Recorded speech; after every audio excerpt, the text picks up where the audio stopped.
Hello and welcome to English with LJ.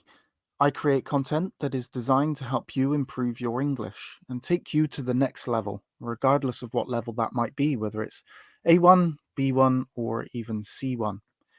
In this video, we are going to learn English. We're going to do some English learning. We're going to have a look at homophones. What are homophones? Now, what I'm going to say will come up on screen, so you can read along or you can just listen. So you can also test your ability to read English, follow along and comprehend and listen as well. So let's go.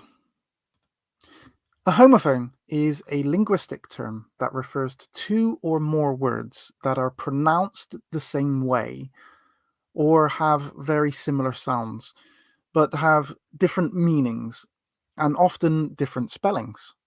Despite sounding identical or at least very similar when they are spoken aloud, homophones have distinct definitions and uses in the English language. Because of their similar sounds, homophones can sometimes lead to confusion in writing and speaking, especially if the context is not clear.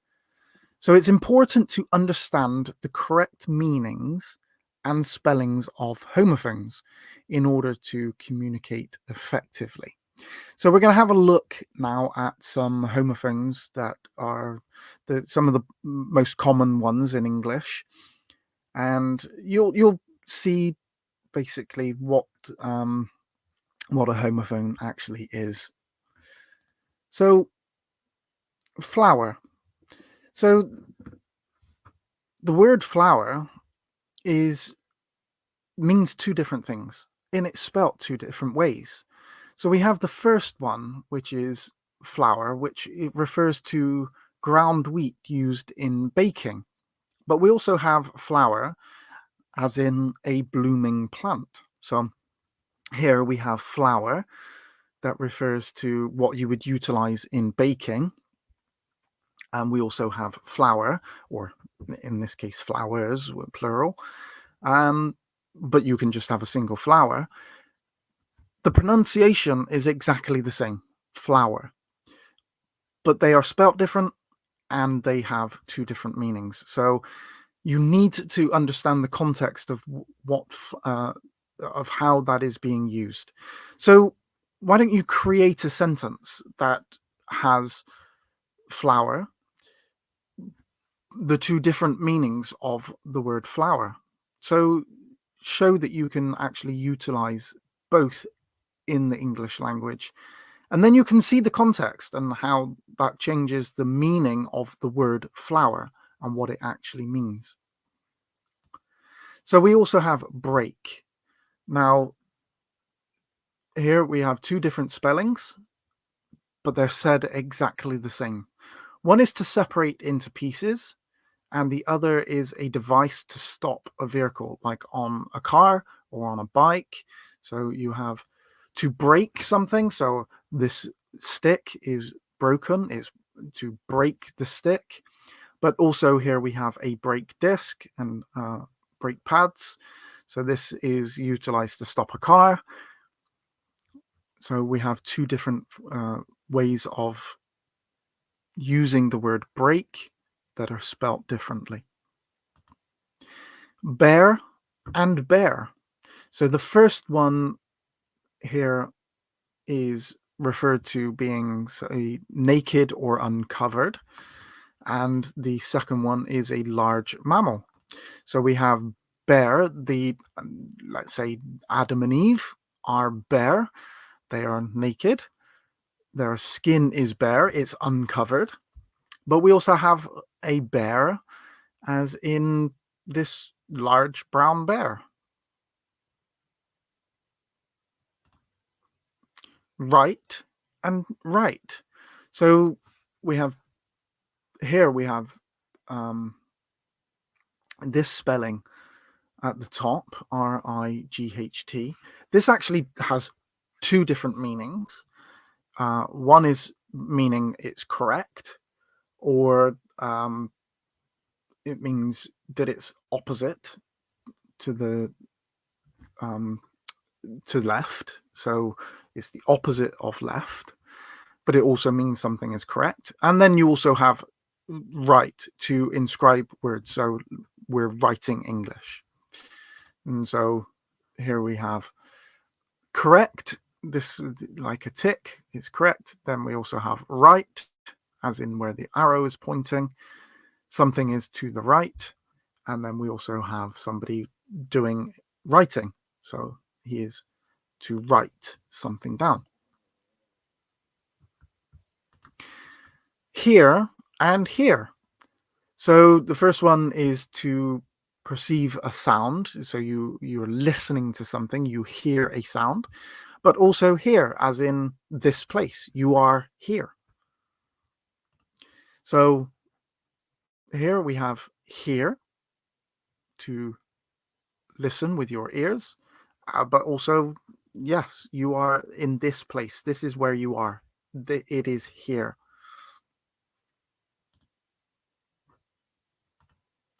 Night and night, pronounced exactly the same. One has a K at the beginning, and one doesn't. So one is a medieval warrior, and the other one is the period of darkness that comes after the daytime, when the sun is out. So at night, the moon is out. It's night time.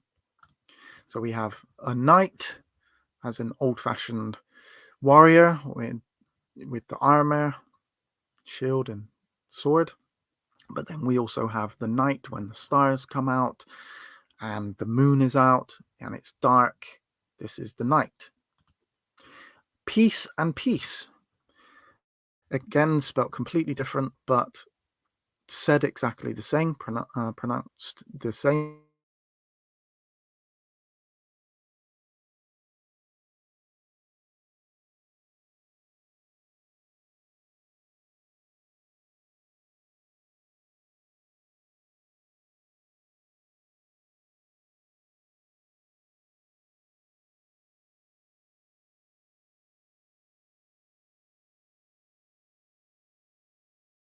Sign, as in no war. Sea and sea. Sea and sea. Large body of water or salt water. But it's also to perceive with the eyes, so you actually see something. So this is the sea, which is spelled completely different, where obviously you can swim or maybe boats go on and where animals live. But then also we see with our eye as well. So it's something we perceiving. I see that there. I see the sea. So you need to know the context of that sentence in order to be able to distinguish between those two. So I see the sea. I have the sea in my eye. You're swimming and you get water in your eye, so you have sea in your eye. So, but you can say I can see the sea. Roll and roll. Roll and roll. A part played in a situation or a play. An actor would play a role, but also to turn over, to roll over, to roll.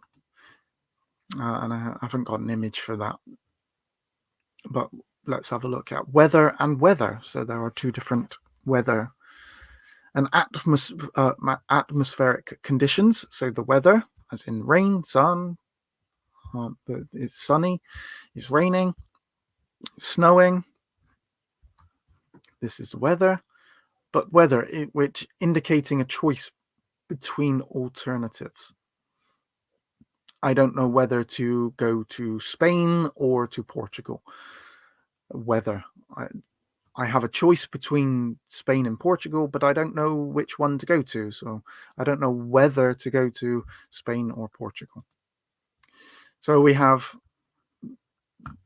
different conditions, weather conditions, sun, thunder, lightning, raining, but we also have a choice as well. Mail and mail. Now, this is the postal system or letters. In British English, we don't use mail so often, although we might use it's called the Royal Mail, who deliver our post. We utilize post more often. Americans use mail. British use email, but the word is the same, mail. We can use the mail. I've got a letter in the mail. I would say post. I got the letter in the post, but I fully understand mail. But also male, as in the sex of an organism that produces sperm. So it's a opposite of a female. It's the male. So we have a male person here, but we also have the post or the mail letters. Dear and dear. So a loved one or cherished. And you see the difference there, one with a double E, one with a in E and A. And then deer as in an animal of the cervid family. So this is a deer, but also you might do a Dear Santa letter. So you would call Santa dear, or dear someone, somebody that you're referring to, somebody, dear. Sail and sail. So again, pronounce the same, piece of fabric on a boat, but also an event of selling something. So for sale, and this is a sailing boat, so it has a sail, which is the triangle part there. Now see, again, if this is something you can utilize in a sentence. Ant and ant. So that it's ant. The real pronunciation of... So we have small insect, ant, but we also have ant or aunt, depends on your pronunciation in English, which is your parent's sister. So like your mum's sister or your dad's sister would be your aunt. Very often it's just ant. I say aunt. So the pronunciation is the same between the small insect and ant. Also, my mum's sister or my dad's sister would be my aunt. There, and there. So there, and there. So there, the first one is belonging to them. It's theirs. There, in that place. I am here. You are there. But there, which is the contraction of they are. So you would say they are over there, or they are over there. To, and to. So we have three different ways of spelling and utilizing the word to. The first one is the number 2. So 1, 2, 3, 4. But to is also. So this is also or excessively. This is too much. Or I need to go to. So you're going to the shops. I need to go to. I need to go also. I also need to go to the shops. But preposition indicating direction. I need to go to the shop. So if you like this video, please give it a thumbs up. Please subscribe if you haven't already, so you'll be kept up to date with future videos. If you would like to become part of my Patreon, I have a Patreon channel where I have a lot of material available on the Patreon. I have 3 different levels. It's there's a lot of material on there on the 3 levels that will help you improve your English. There's writings, there's tests, there's different subjects that you can learn and improve your English. I also have an ebook that is available. It's really to take you from A1 to A2, or cement your level as A2. It's available on Amazon. You can download it. There is a charge for that. It's available on most Amazon channels, but it's also available for free, the English course, ebook that I have is available free on Patreon, on all levels of Patreon. So you can have a look at that English course for free if you join my Patreon. Links to Patreon and the book are in the description. Thank you very much for watching. I hope this has been useful. Please leave comments. Let me know how you did, whether you're liking the videos, if there's things that you need me to create in order to help you improve your English. Would you like me to do the lessons in a different way? Just let me know in the comments. This is something I'm doing to try and help you improve your English. So it's important that I do it in a way that will help you improve your English. Thank you very much for watching, and I'll see you on my next video.